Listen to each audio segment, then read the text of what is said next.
All right, we about 19 minutes into the show. Let's go into the organizing. I talked to so many people, Randy Evans and Patty Hill and a lot of other revolutionaries, and they say, we got to organize. Well, you have an organization. Now tell the folks about your organization and why people should join your organization. All right, you know I hate when you say that. All right, go ahead. Forget our organization. We're talking about a concept and a process. All right, now, most of the time we have events, which means something ends, all right? But a process means ongoing, and you can measure whatever you're processing, you can measure the results. So what Mark is talking about is a process that we said, let's get our community to agree to operate within. And it goes to the organizing piece. Every single person, God has given them something that they are good at, that he wants them to accomplish. Some people take it to the grave and never achieve it. But what I'm concerned about is how can we go block by block and find out from the people on the block, what is it that God gave you to do? How can we organize it amongst other people who share the same vision, streamline the resources together so that you can go and do what God told you to do? At the end of the day, that's what this whole block by block agenda is all about. Block by block, identifying each person from a 5-year-old on up to a 90-year-old. What is it God gave you to do? Let's link it together and go. To do that, though, that is why we have this office here, because you have to have somewhere to store the tons and tons of files, research, data, all that type of stuff. You have to have a place to do that. And so that's why we have a physical office, but most of the work is done out there meeting the people out there block by block. All right, yeah, that's all well and good. But some of us don't need to organize. Let me just, when I say this about organization per se, it comes down to the block. That's why you organize blocks. You will organize neighborhoods block by block. Right. On some blocks, people take care of the block. They're either self-actualized or semi-self-actualized, and they cut their grass. They pick the paper off the street. They keep their children in the house, not too far from the house, and they don't let them act wild, play loud music, and terrorize the neighborhood. Okay. But some of us let our children and our grandchildren terrorize the neighborhood. We don't expect them to get A's and B's in school. We let our daughters and our granddaughters up there hoeing in front of the house. Now, how you gonna stop that? Well, here it's two things: operational and physical. What Mark just started talking about was the physical. That means where you live, and the physical part, I think, should be second to the operational. Operational is when I started talking, I said, what inspires you? What did God give you to do? Because the chances are the people he's talking about that are not self-actualized, they're sitting around wondering, or they're sitting around in frustration because life isn't what they hoped it would be. And so what I'm saying is, let's get on those blocks and help them to achieve their potential.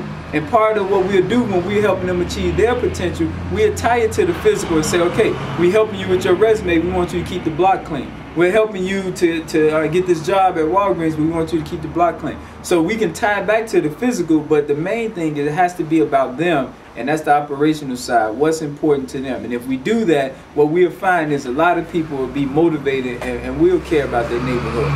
Well, the other piece to that is I have been out here a long time. I've yet to find someone who wakes up in the morning and says, I want to be a loser. Not one person who I've met. And the people who have verbalized and said that verbally, what it is, it's a frustration, and now it's just much easier. It's a defense mechanism to say, I'm not even trying no more because it's hopeless. So you're trying to connect the disconnected? Not trying. We do it. We do it. The problem is it can't be just a few people doing it. It got to become a mass movement where other people are doing it. But that's what we do every single day. Now, you know, but the people who watch the show, some people know you, some people don't know you. They say, that's Syron's organization. Nope. I don't want to join Syron's organization. You know how we are. There's no joining. There's no joining. This is about whatever it is that you're working on. Why not? And I meet this all the time. I meet people who have their agenda, and because they feel someone's going to steal their agenda, which spiritually doesn't connect, because what God has for you is for you. So that's one thing, is not worried about someone stealing what you have. But it's not my organization. It's a process. We're saying, if God told you to start a tutoring program, why not put your tutoring program into this system so that it can reach block by block, and them people can call the number that you have to hire you or to give their children you to be mentored to. So that's what I'm saying, and that's why we've been out here so long and being successful at it, because it's not about Let me us. go back. You know how we always say, I belong to my church. I belong to my organization. I don't need y'all because my church is doing everything for me. You know how we are. We're territorial. We're very territorial, and we've been hustled. We've been hustled by each other. So I'm talking about African Americans. We've been hustled by each other so long that we just try. I say, you know, if you're trying to help me, you're really trying to hustle me, ain't you? Oh, yeah. It's always a catch. Oh, yeah. You're trying to do something. You're trying to get over, ain't you, Syron? Oh, yeah. And we get that all the time. Sometimes when we make we make calls every day. We make the calls. It's interesting to hear the people flat out tell you what is it that you want. You know, we tell them our kids, we're going to Atlanta next week. We want to see if your child want to go to the trip. You know, the trip is pretty much free. You know, what's the catch? What do they got to do? You know, and that's a valid question. But the tone of it is not a tone of appreciation. Like, wow, thanks for spending that quarter calling me versus somebody else, or mailing that flyer to me versus someone else. It's a tone of disgust and what you trying to get from me. And it's our team is pretty strong, so they understand that spirit, but it can be disheartening to some of our new. But you know what I'm saying? You know, people. let me say this for the communities, because this video is going all around the world via the computer.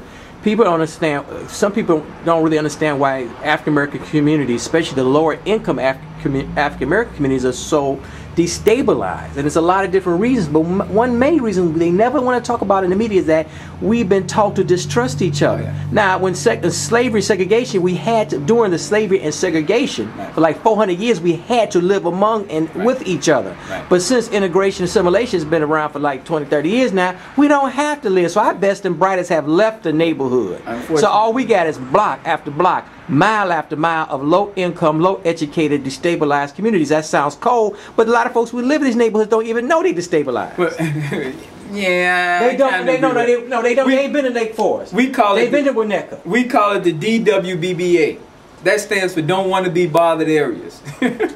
DWBBA, and the reason we call it that because you got to know that most of the people in high crime neighborhoods, I call it living in the oven. They in the oven and it's turned up 450 degrees. So they in there cooking and burning. They trying to survive. They trying to get that car fixed so that they can get to work. They cutting the bus service. So now they don't know how they gonna get to work. So you calling talking about some good stuff. They don't want to hear that right now. They trying to figure out how to get out the oven, how to make life sustainable for them.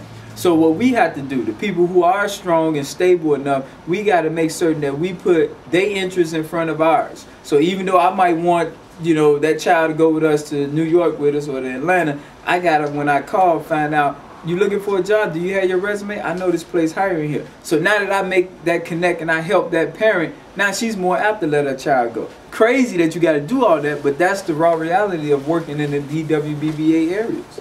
You know, you're right, because some of us have been so despised and rejected so long that we can't even see beyond the low order needs. I'm talking about Maslow's hierarchy of needs for y'all college graduates. We on the low order needs. We're just survival. We go 20, 30, 40, 50 years, a whole life just in survival mode. So we can't even think about being self-actualized. What the hell is self-actualized? But that goes into the travel, getting outside the neighborhood. You know, right now it's tax time. People are getting $5,000, $2,000, and the sad part about that is, in our communities, if you're getting a tax refund, chances are the government held too much of your money. So that means for 11 months you were being shortchanged, and they held the money, and at no interest did they keep the money, and now they're going to give it back to you, make you wait to get it. And the people who are more stable understand how money works. They make certain that they take the right number of exemptions and so forth so that they are keeping their money and they don't mind paying Uncle Sam on April 15th, making him wait versus you keeping my money and I'm getting no interest on it. So that's a paradigm we got to really shift in our community. And every Wednesday is Economics Day to us. So that's that Wednesday conversation about is government holding too much of your money? And that's why we got to really work on the political side and say, where's my money going?